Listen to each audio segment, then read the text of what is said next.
What's up, guys? For the first time since March, we have a special summer edition of the Drive to Dayton.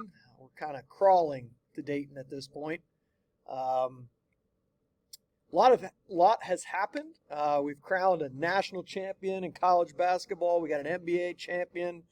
We've got 50 million coaches switching programs. We have 40,000 transfers. We got a lot of NIL deals. We got coaching changes of recency, but a lot has gone on since we last met in March. I know you guys have been all over the place. How are we doing? Oh man, as you can tell, I had a long weekend. I didn't get home until after 11 o'clock because of traffic. It was a 5 hour drive from Louisville back to Canton. And yeah, man, just been a really busy morning. Trying to get a lot done, a lot prepared before Midwest Live this coming weekend. I heard there was a lot of construction going on in Louisville. I don't know if that's what was holding you up or. Yeah, there was. Pretty much 3 lanes turned into one, and yeah, I mean, there were times I was at a dead stop on the highway. So it added about an extra hour. So it went from about a 5 hour drive to a 6 hour drive. Roth, how about you, man? Yeah, I hit the same traffic, probably about 10 miles outside of Grove City, for the Columbus folks on 71. So not fun getting from Cincinnati to Columbus, but it's been a busy month of June for me. And then we just finished up the first live period, had a couple Ohio teams head out to Philly, had about a dozen Ohio teams in Kentucky, and I think Centerville was the only team to go down to Atlanta. And then Midwest Live coming up, and then back-to-back July live periods. You'll have the Peach Jam, 3 SSB finals, Under Armour finals that first weekend. Pretty much every notable team will be in the South that first live period weekend of July. And then that second live period weekend, there's a bunch of different events going on in the Midwest, events going on in Grand Rapids, Michigan, Columbus, Louisville, and Indianapolis. So team's going to be down south to start July, and then all across the Midwest that second live period weekend in July. Let me throw this out there since you guys mentioned it, kind of off the Rolodex list of things that we have here. You mentioned, Roth, that a lot of the teams, the notable teams, will be in the South. So my question would be, and I don't go to nearly the amount of spring and summer stuff that you guys do. How beneficial is it for the majority of Ohio guys? Because let's be honest, when you look at the track record of Ohio guys, you're talking about mainly mids to lows. It's a mid to low state. Of course, you're always going to have, your outliers, but those aren't that many. How beneficial is it to leave the Midwest for a lot of these kids? I would say for the shoe circuit teams, for the kids who are low major up to high major, I think it is beneficial to be on the circuit. I think if you're a low major guy or mid major guy, it could be beneficial to stay within the region. But a lot of what I've seen, and I know Roth can attest to this as well. I mean, a lot of these college coaches, especially in the summer, they make sure that they make stops at all these places. So all the kids are being seen by the lows, the mids, the highs. If you're a Division II kid, Division III kid, NAIA kid, which unfortunately a lot of kids and parents don't realize that's what they are. So they hurt themselves by trying to play on the circuit or convincing themselves that they need to play this national schedule. And what they do is they end up hurting their own recruitment. They fly under the radar. The teams that need to see them don't see them. And then they wonder why, their recruitment is what it is come, late July and August. Yeah, I agree. I think at least for that first July live period, it's really beneficial for Division I schools, because you can get from place to place really quickly. It's not too far to get from where Adidas is to where Nike is to where Under Armour is to where Hoop Scene is. There's a JUCO event as well down south, all in like a 150, 200 mile radius. But then, yeah, if you're looking at, as a Division II or Division III kid, your best bet is to stay within the region, like TJ said, because those schools don't travel as nationally as the Division I schools do. But I think the shoe circuits, that they almost work together for this period, which is not the case in some of the other periods where you'll have EYBL in Atlanta, Adidas in Texas, Under Armour in Phoenix. You can't really hop from place to place unless you're flying direct, where in the July Live period, at least, you'll be able to drive from stop to stop, which I think the first July Live period is going to be huge for low to mid-major schools, hitting up multiple events in one weekend. Here's a not so hot take, but if you are not a Division I prospect, and that's if you're being completely honest with yourself, have talks with your high school coach, your AAU coach, whoever. If you're not a Division I kid, you have no business leaving Ohio, Michigan, Indiana, Kentucky, Pennsylvania. That's it. If you're not a Division I kid, every tournament that you play should be within one of those states. I'm not going to say the organization, but I just was told the other day that one of Ohio's more notable teams, that second live period, or somebody's going out to Vegas. I know Vegas can be a fun experience for the kids, for the coaches, right? Everybody has a good time. But I think people start to lose track of what they're supposed to be doing this for. But yeah, if you have a team full of Division II and Division III kids, you have no business leaving those 5 to 6 states that I mentioned at all. And there's events pretty much every weekend in those states. Exactly. Whether you're in Louisville, Columbus, Cincinnati, Indianapolis, Fort Wayne, there's something for everybody pretty much. Yeah. Just for the people out there, how many, I don't know if you know this off the top of your head, how many teams are there in the Adidas, Under Armour, Nike that have an Ohio kid on the team? So you can only play for states that border yours, right? So, I mean, as far as Ohio goes and Nike, I think we have kids play for Indy Heat, All Ohio.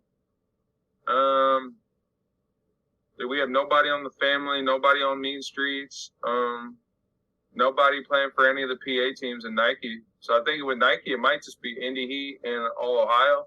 Right. Yeah, as long as you don't count the Western Reserve or Spire kids. Yeah, if you don't count like the Spire, Western Reserve, ISA kids, then yeah, it's really just Indy Heat and All Ohio. Adidas is a little different. We're a little more spread out, I would say. Yeah, Midwest Basketball Club. You got Wildcat Select out of PA, which a ton of Ohio kids play for.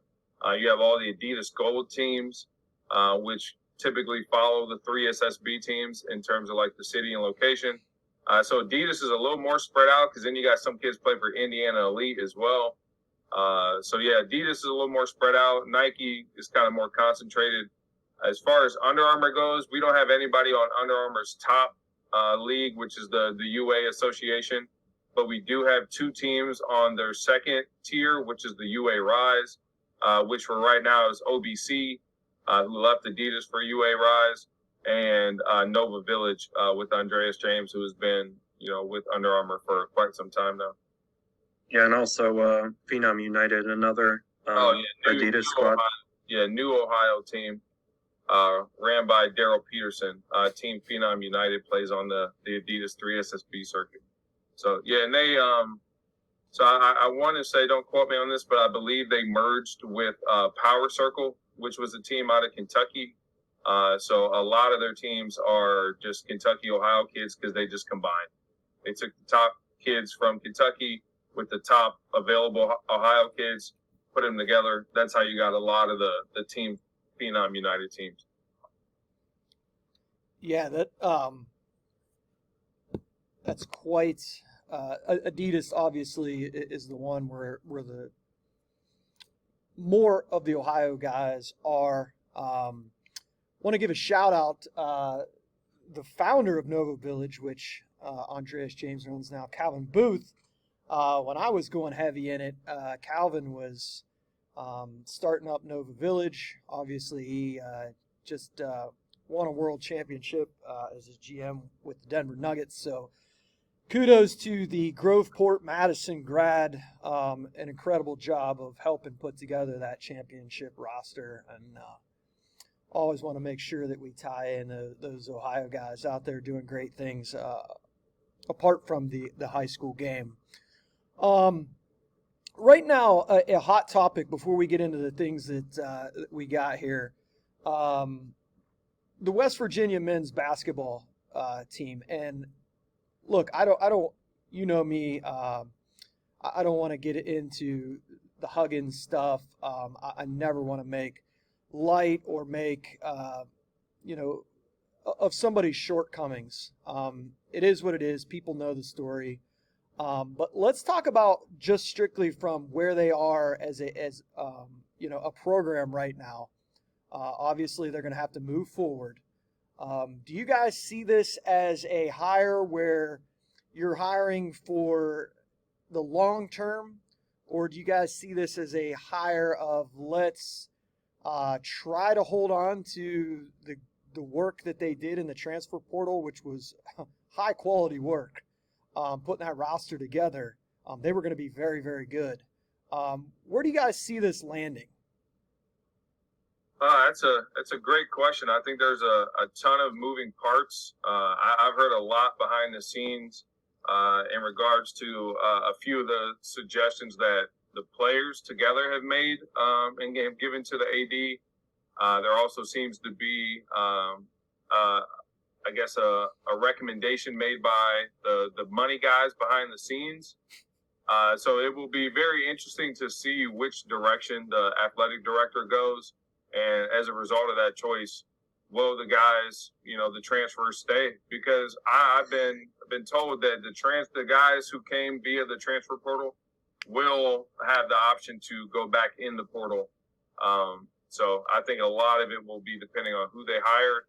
I'm just not sure, quite honestly, what their selection, who they're able to hire at this point. It's very late in the game, and I want to say the team, West Virginia, in 2 weeks has an overseas trip. So they're going to go play, I believe it might be somewhere in Europe, and they leave for that in 2 weeks. So just a lot going on. Like I said, kind of feel bad for everybody involved. I forget the one kid, but one of the transfers, he just left because his coach got fired or took a new job, and then he came to West Virginia, and it's just like, yeah, it's like that kid. Perez from Manhattan had to sit out last year after his coach left in the fall. So even later, but yeah, I don't know how well you're going to be able to hold on to the roster that they assembled, because there's a lot of programs who have open scholarships. A lot of high major programs only sitting on 11 or 12 of their 13 scholarships. Some programs even less.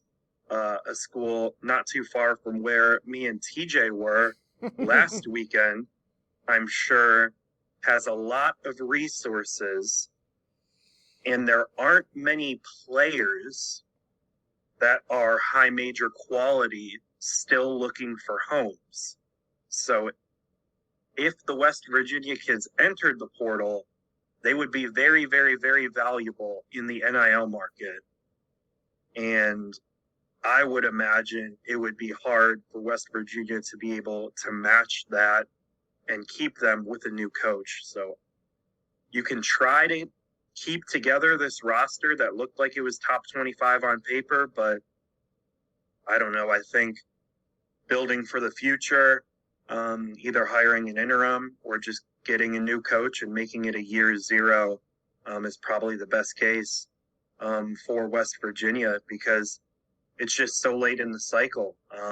And I mean, the coaching cycle, we almost had a MAC coach take a job. He was rumored to be in the final two, and ends up not leaving the MAC for the American.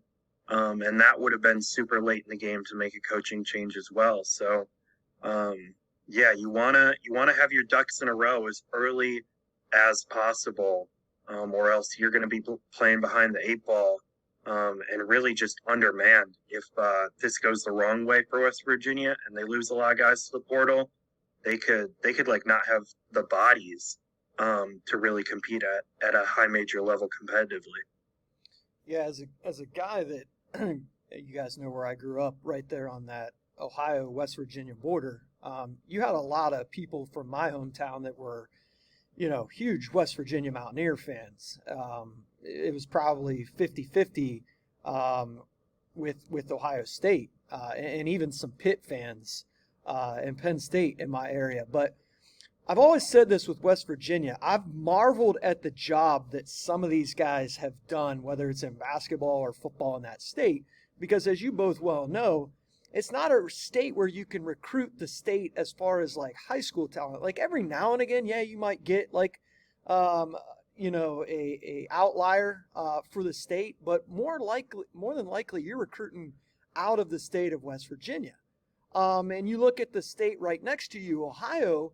Boy, it's hard to go in there and get, snatch up a guy from Ohio away from somebody that, Ohio State, Cincinnati, Xavier want.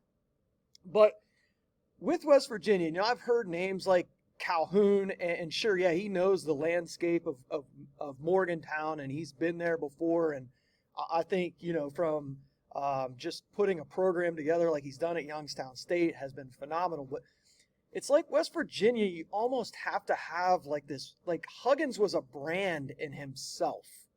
Like he was his own brand. And he was kind of like one of those guys that's like bigger than the program, and he sells more so than Morgantown, West Virginia.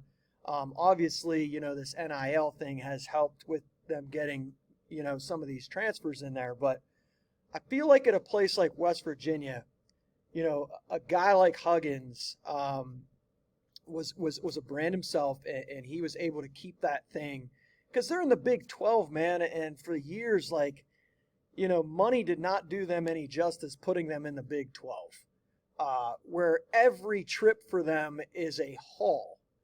And, you're playing in Texas, you're playing in Iowa, I mean, in Kansas, it's like, there's never a place where it's like every trip is a flight. Yeah, it's not like, oh, hey man, let's hop in the car.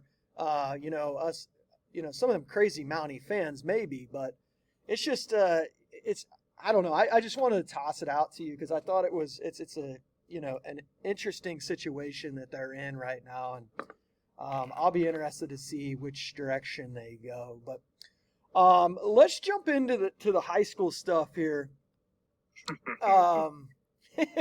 And one of the first things, gosh, how long has this been a hot topic?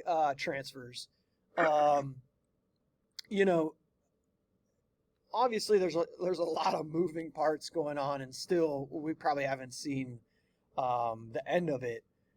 Yeah, I'd say probably 75% of the transfers are probably done. And I think guys are knowing who's going where, rumors flying around. But yeah, like you said, there are definitely some pieces still to be determined. But yeah, it has been very, very difficult to keep up with and to follow. Yeah, there are multiple out-of-state kids coming in. I don't want to put that out quite on the forefront yet, but I want to say a top 10 underclassman from Indiana is making the move to Ohio. I'd say probably a top 10 underclassman from Bowling Green or from Kentucky is making the move to Ohio as well. A ton of kids within the city transferring around. Yeah, it's a lot going on.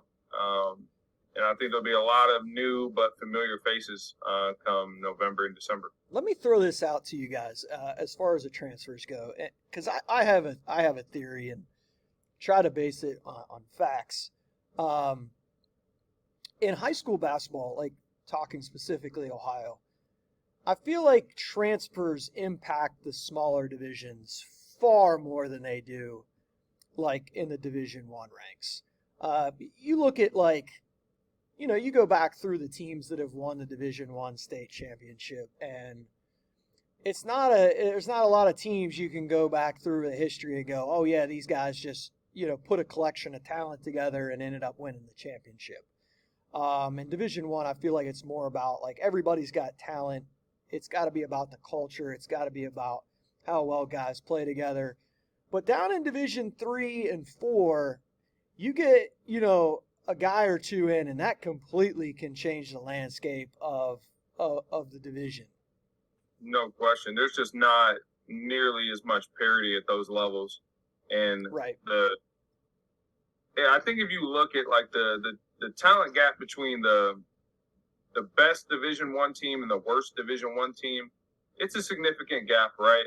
But it's not like super substantial. Whereas if you do the same thing in Division III or Division IV, you take a Lutheran East, and you take the worst team in Division III, or a Richmond Heights and the worst team in Division IV.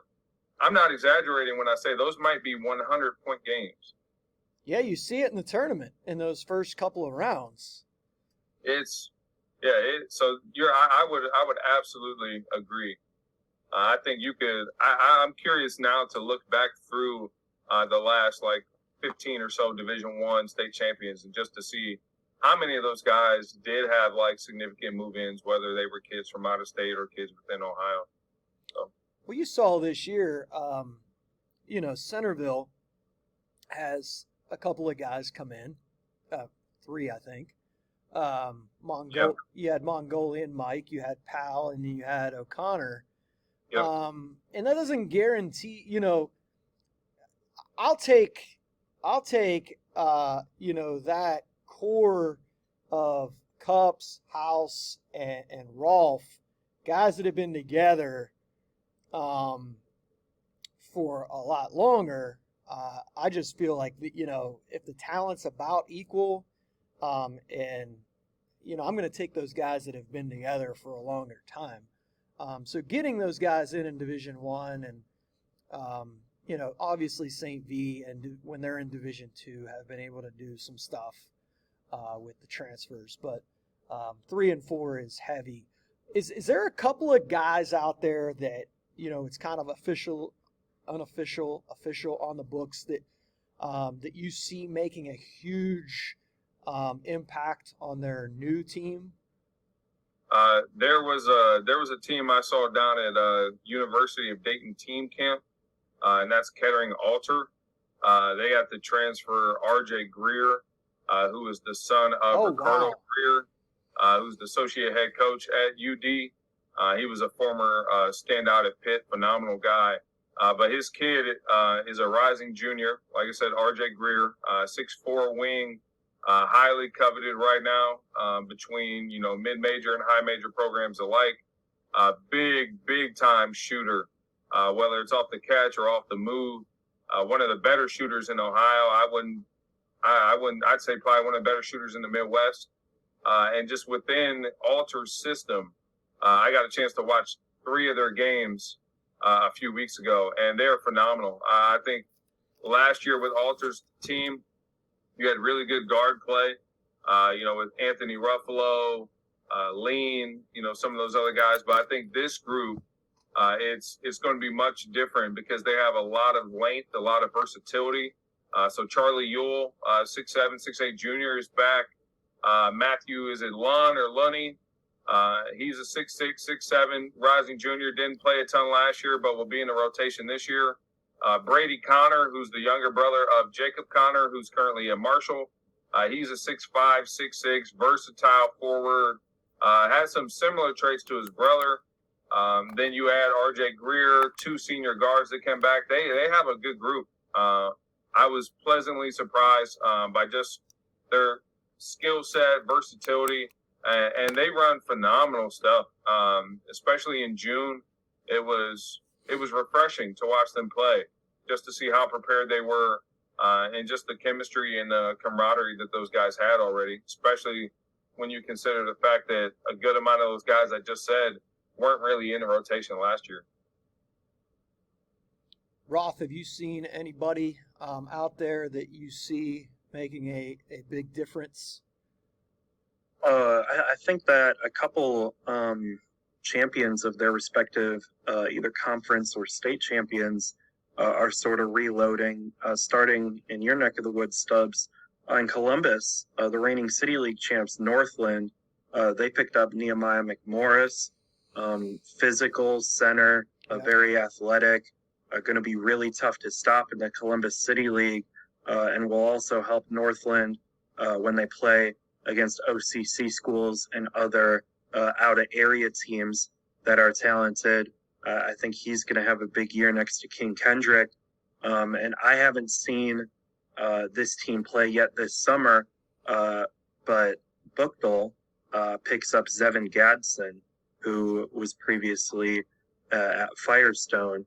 And Gadsden is one of the more naturally talented guards in Ohio's 2024 class. Very explosive, can shoot the three-pointer. So he is a big acquisition as Buchtel looks to reload. They're a team that lost a lot last year, but could surprise some people with the crew that they're bringing in. Yeah, and speaking of Buchtel, they also brought in a 6'11" transfer from Arizona. He is a major project, but I mean, he has the build and the frame of a high major recruit. He's got some work to do, but he is an absolute game changer, especially when you consider that Northeast Ohio is not as top heavy as it usually is. Also, Columbus Northland brought in Jaden Schultz. I believe that's how you say his last name. Kid who was at Columbus Wellington. We talked about him on the podcast a few months ago. He had like a 40-point game, I believe, in one of the district tournament games.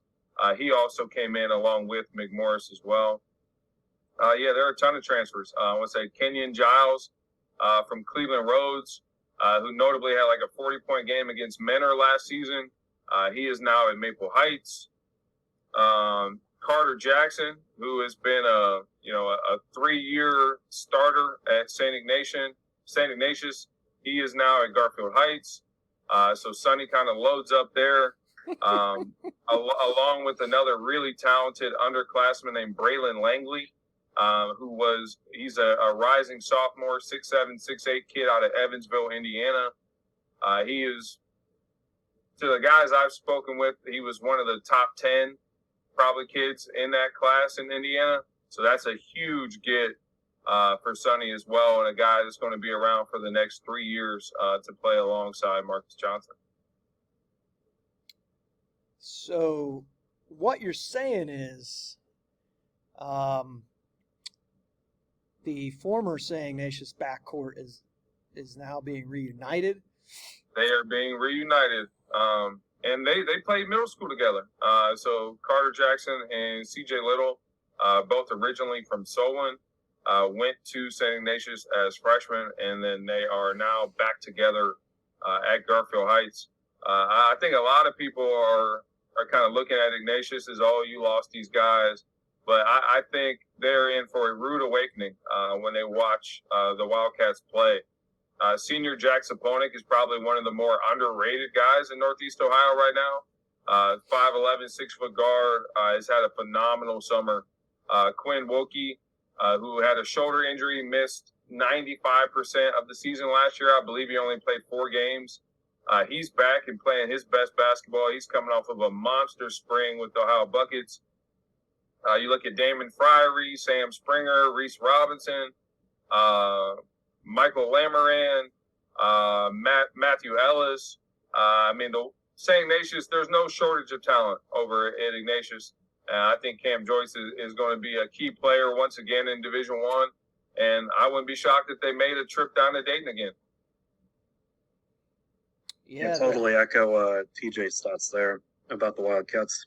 The cupboard is not bare. I think that's a phrase Matt Gould likes to use for Cam Joyce this winter. yeah, the old. I'm sure Zach Jackson would appreciate the old Solon to St. Ignatius to Garfield Heights route. Very common route.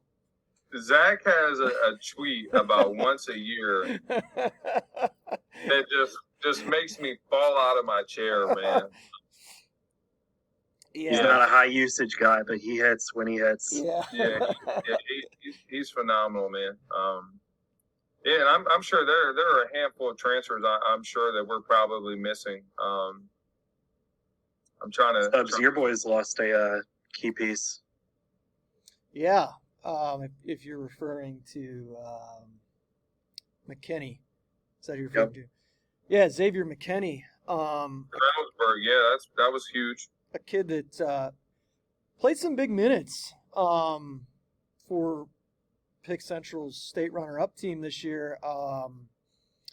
You know, when you have a bunch of guys back from a state championship team, it's really hard to crack the lineup, especially if you're not like that much better. Like if it's close, I mean, you're going to go with those guys that have been there, have been in the fire before in crunch time. But I mean, when I looked at the layout of things this year, I mean, you know, he appeared to be set to be the man on the wing here at Pick Central. But for whatever reason, he has decided to go to Reynoldsburg, and it's a very talented team over there, and that's about all I'll say about that. Yeah, I would say a couple guys that we didn't really mention. Jalen Brown went from Emmanuel Christian to Toledo Whitmer. Obviously, Jerry Easter leaving for La Lemire had a lot to do with that. LJ Foster from Columbus Mifflin is now at Walnut Ridge. That makes Walnut Ridge probably the favorite in that side of the City League. Junior Kembamba, who notably had a really, really good showing on the defensive end down at the state tournament when he was on George Washington and really made it tough on him. He left Lutheran West to go to Brecksville. Kira Kuwani, who was he played at ISA last year, 6'8" kid. I believe he's somewhere from Africa. So he was at ISA. ISA is having a change of scenery. They're moving locations to a place out, Lake Ridge Academy, which I believe is near Sandusky. So a lot of those guys have kind of parted, kind of jumped ship. He will be going to Lutheran East as of now. Kieran Granville Britton, who many know, who was a 2-year starter at Cincinnati Taft, 6'7", 6'8" kid. He is now at Cincinnati Princeton, but unfortunately he'll miss the majority, if not the entire year, due to an injury. BJ Hatcher, who was probably the best underclassman in Dayton, if not one of the best. He is going to Northmont. Nate Miles, who was also at Emmanuel Christian, one of the better 2026 prospects in Ohio. He will be joining some school in Toledo, to be determined. But yeah, wherever he goes will be a huge addition in Northwest Ohio, especially when you consider that it's kind of wide open. I think there are a lot of players in Northwest Ohio, especially in Division I. So if he goes to one of those schools, whether it be a St. John or a Toledo Start or wherever their heart takes them, I think it's going to be a key move in the grand scheme of things. Yeah, a couple additions to that. Lutheran West picked up a wing to maybe replace Kambamba in Tino. TJ, could you help me with his last name? I cannot, unfortunately, but Tino was at Hudson last year. He was a first-team All-Suburban League guy, averaged 19 points a game. So he will be joining Lutheran West, kind of dampens the blow and kind of fills that spot open by Kambamba leaving. Yeah, and then Lake Ridge is in North Ridgeville, up by North Ridgeville, Elyria area. Oh, okay, close enough. So, yeah, a little closer to Cleveland. But yeah, you hit pretty much all the other transfers that I had that were notable that are already confirmed. A non-OHSAA transfer, Royce Parham, is transferring to Western Reserve Academy. He was out of Pittsburgh, North Hills. He is actually also committed to Marquette. So Western Reserve loaded up with two 2024 Marquette commits, both players in the top 100 of national rankings. So that's a pretty big time get for Western Reserve Academy. Yeah, so we'll see here in the coming months if there's anything else that transpires. I'm sure we will. I know these guys will be on top of it, and we'll try to do a show before the high school season in general gets started. As far as high school football, you should know by then where most guys are going to be going. I'd say about 5 days you're going to get confirmation on a lot of kids. With the Midwest Live coming up, Right. I'm sure kids are going to want to be participating in that. So there might be a few other kids, like I said, who we haven't mentioned. And a part of me, this is kind of random. I don't want to go on a quick rant. A part of me almost kind of feels bad for bringing light to the transfers. I don't want to, in any way, shape, or form, make it seem like I'm glorifying kids leaving or, for whatever reason, or guys being recruited. I think there's a lot of, I think it's a gray area. So, yeah, just a little asterisk there on that. Yeah, I mean let's just be honest. It's definitely a big part of the game now. And you go back. I mean, you can go back a long time, and people were, arguing about transfers. I mean, this isn't just something that's recently occurred. People have been doing this since the 80s, and probably before then. But I just wonder.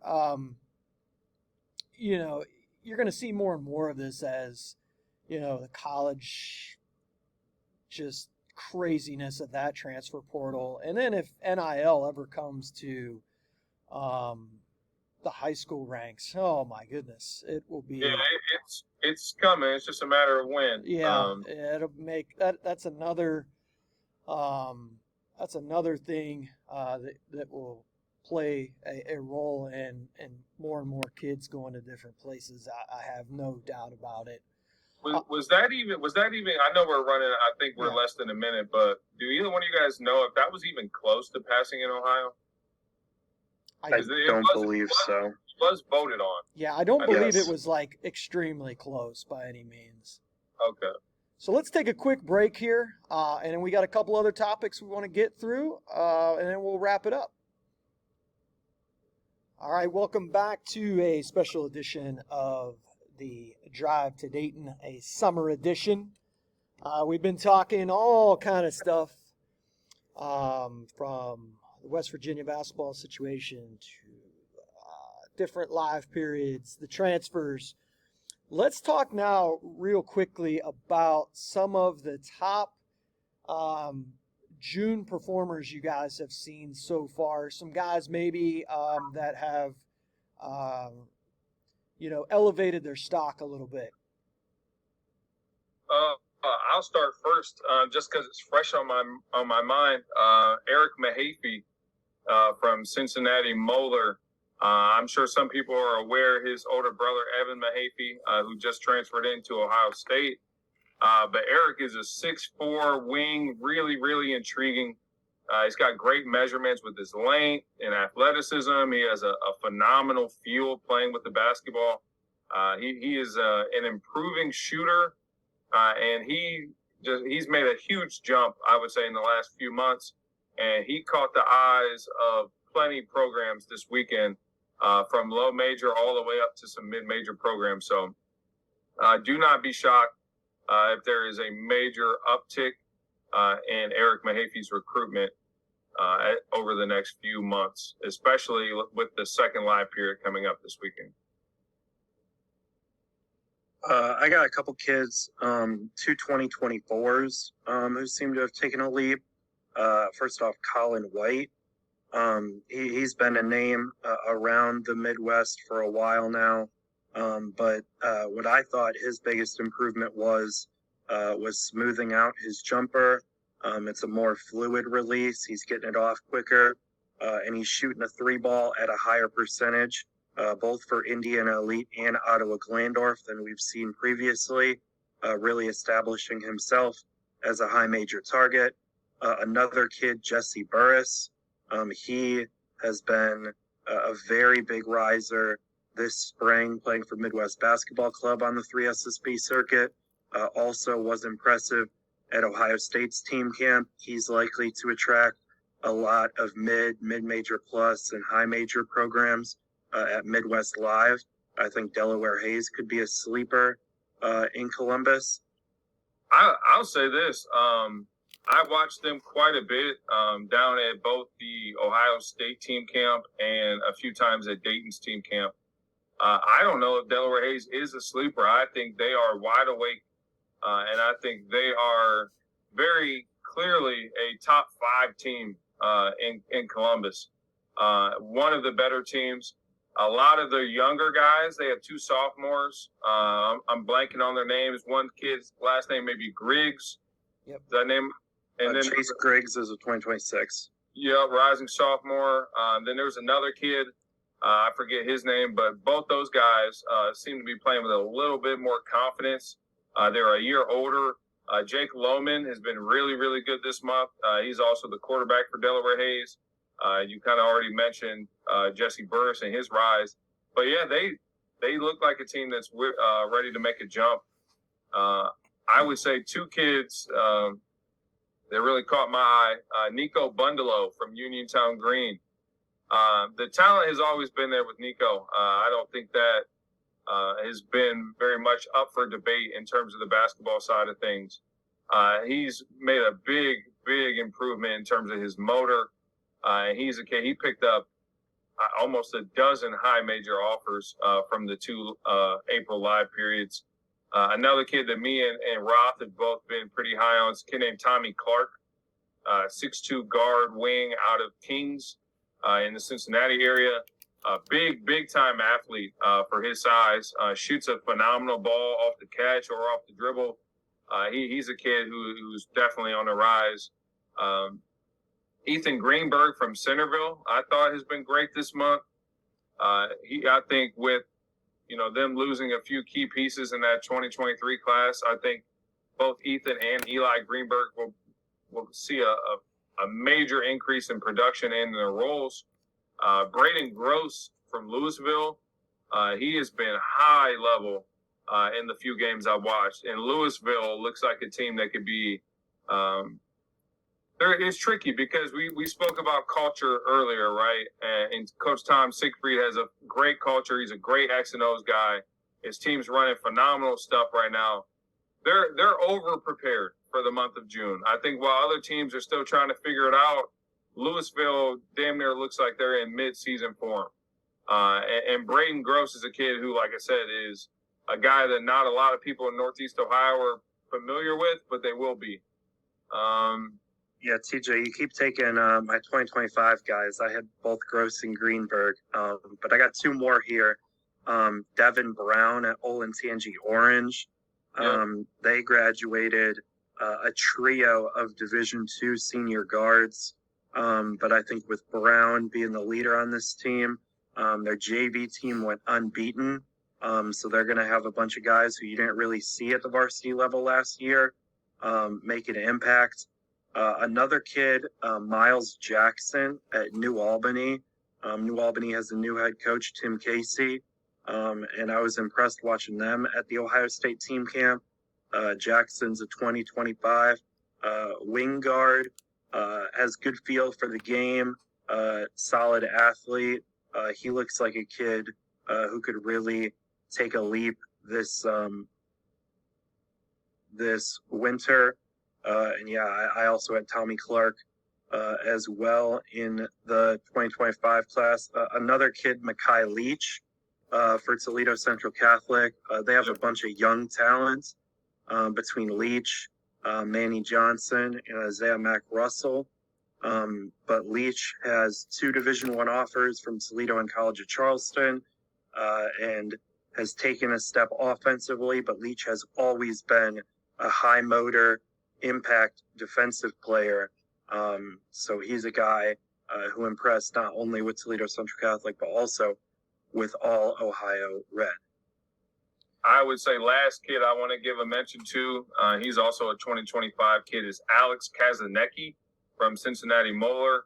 6'5" forward, has shot the absolute leather off the basketball this month. And is a kid who last year as a sophomore looked the part. He had a phenomenal frame at 6'5", but he's starting to really figure it out. And I think he should be one of their leading scorers this upcoming year. I think he's perfect within Moeller's system.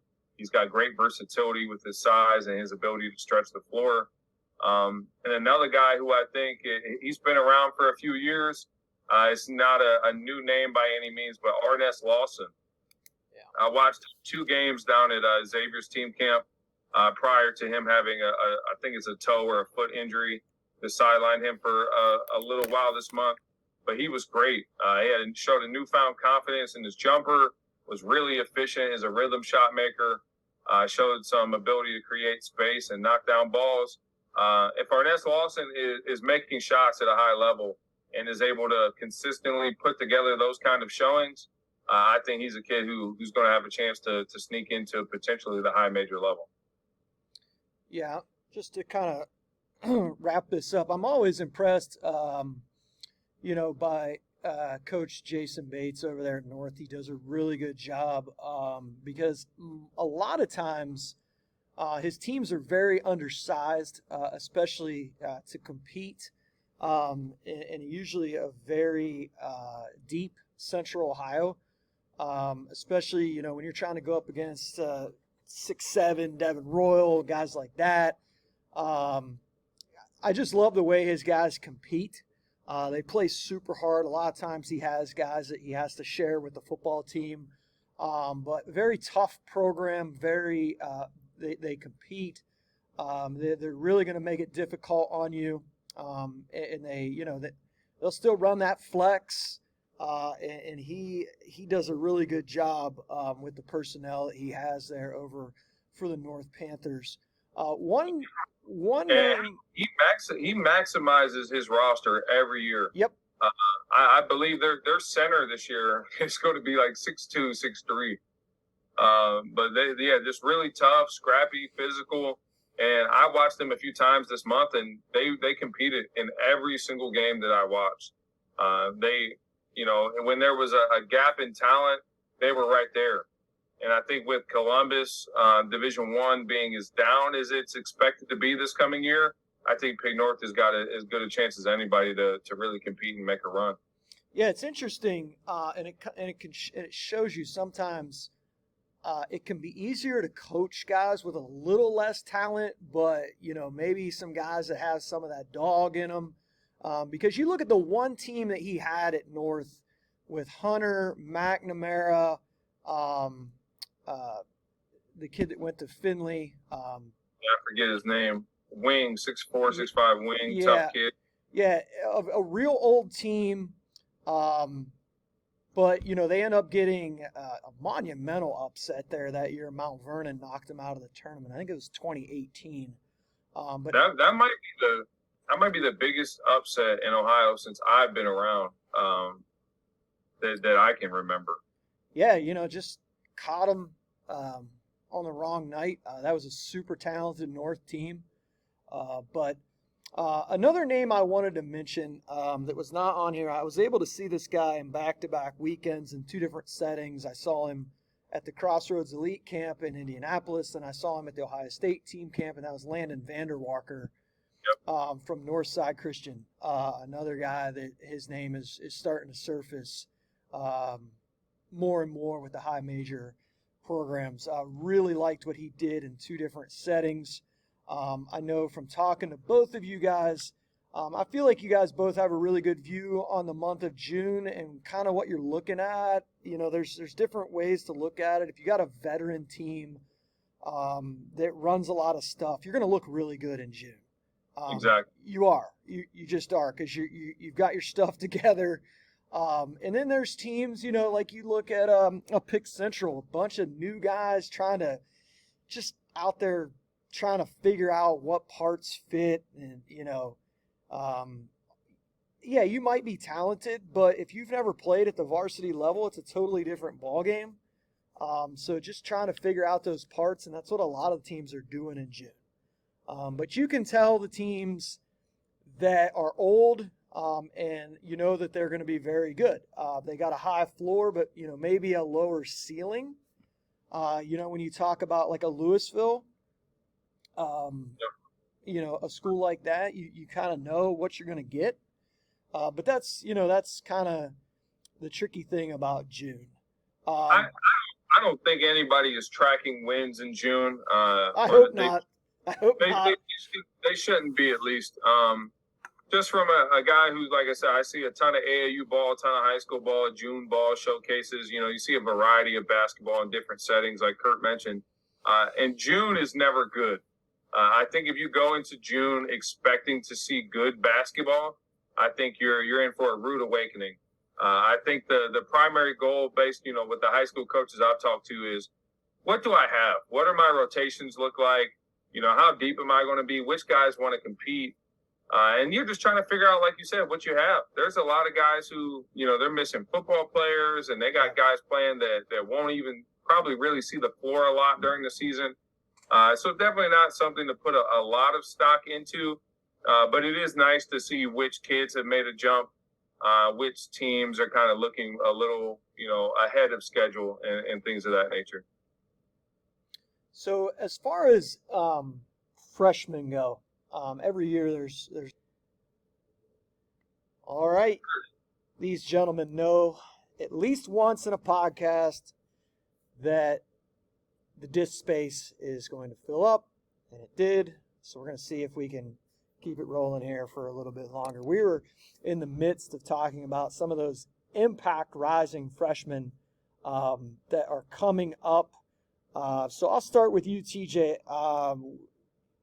Couple of guys out there that you've seen that have that you see that could possibly impact the high school team this year in this 2027 class. That is crazy to say. I know I graduated in 2008. So when you start talking about kids who, you know, are 20, you know, the class 20 years removed, it's kind of wild. A kid that I like, who I've seen quite a bit, is Sean Foster Jr., 6 foot guard at Lima Senior. I think with the injury to Amari Addy, I think Foster slides right in that starting guard role. Phenomenal fuel for an underclassman. Really, really high IQ kid, elite passer. Wants to guard the ball, which I feel like is rare to see with young kids. He can make shots. I think he's easily going to be one of their better guys, one of their more valuable kids. Speaking of guards, Deion Johnson at Walnut Ridge, big time. High level, elite defender, really good passer. Wants to set the table for his teammates. Doesn't really look to create his own offense yet, but he has the ability to score when he wants to. I think the addition of him and LJ Foster, that helps Dom Akins out a ton. Roth mentioned Isaiah Mack Russell at Toledo Central Catholic. He is the grandson of the late Louis Orr, who was most recently an assistant at Georgetown University. Ben Murgon from Hilliard Bradley. I think he's going to be a starter for them.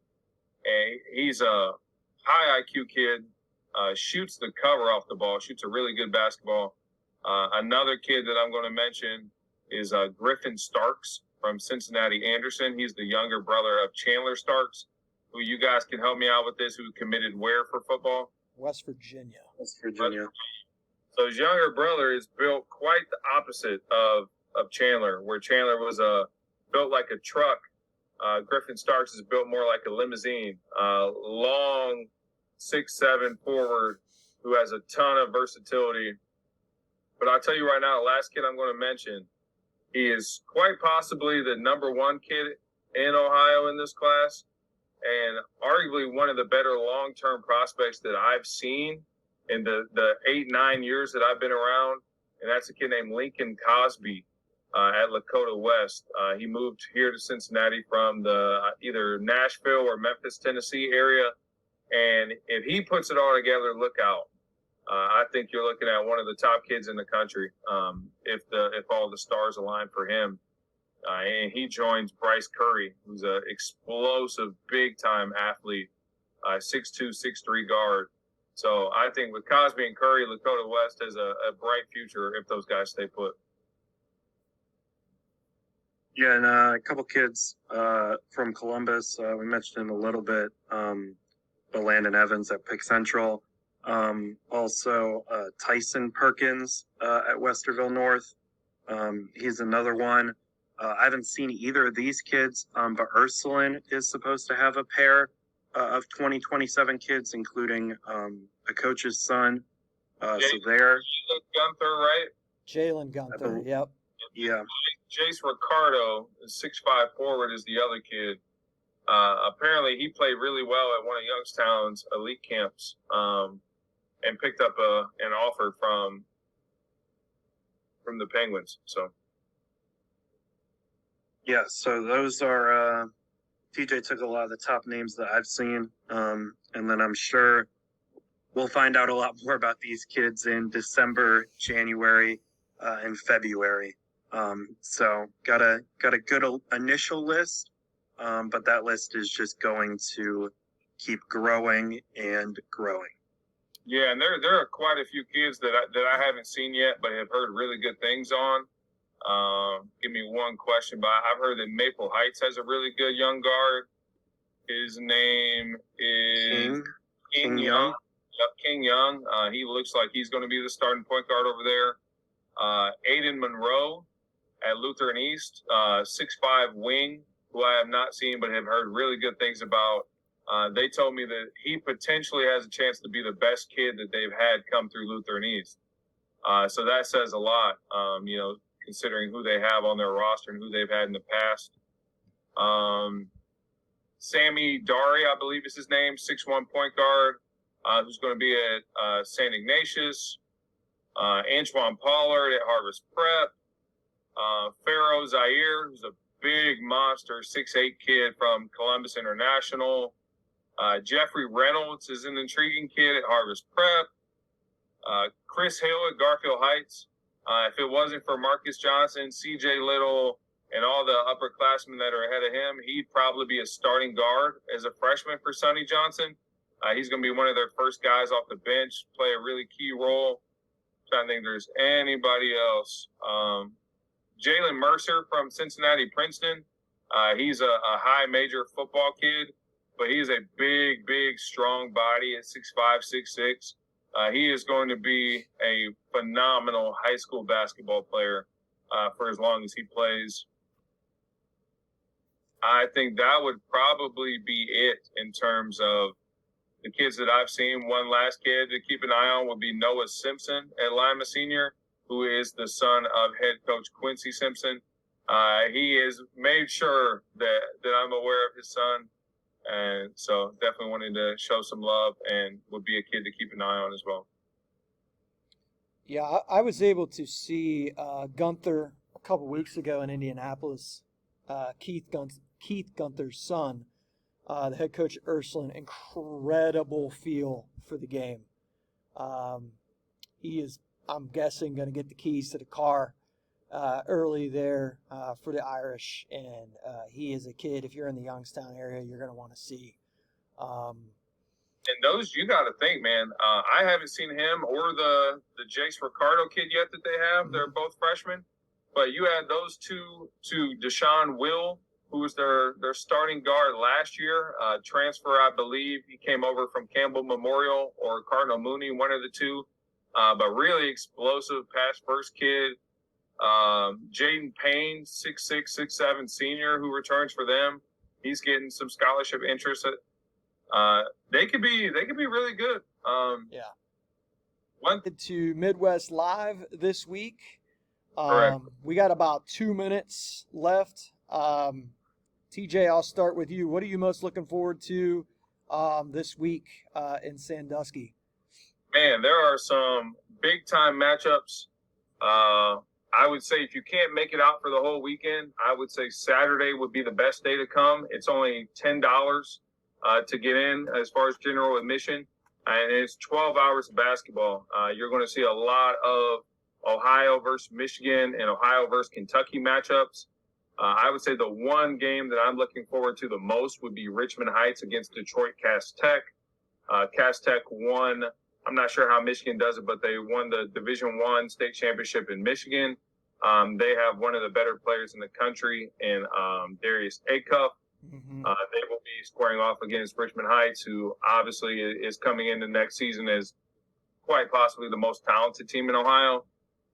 Lutheran East against Great Crossing. That's a really intriguing game with Jesse McCullough, who's a Michigan State commit, going up against a rising junior Malachi Moreno, who is one of the top players in the country for his class. So those are two games that I'm kind of excited about the most. But 78 or 79 Ohio teams, about 40 Michigan teams, 4 Kentucky, 2 West Virginia. Pass the baton to Rob. Roth, anything real quick? Nothing really to add. Excited to see Trey McKinney. When I watched Orchard Lake St. Mary's at the Ohio State team camp, he wasn't there. He was in St. Louis competing in the Nike camp. So excited to maybe get a chance to watch him, but should be a great weekend of basketball. All right. For Mike Roth,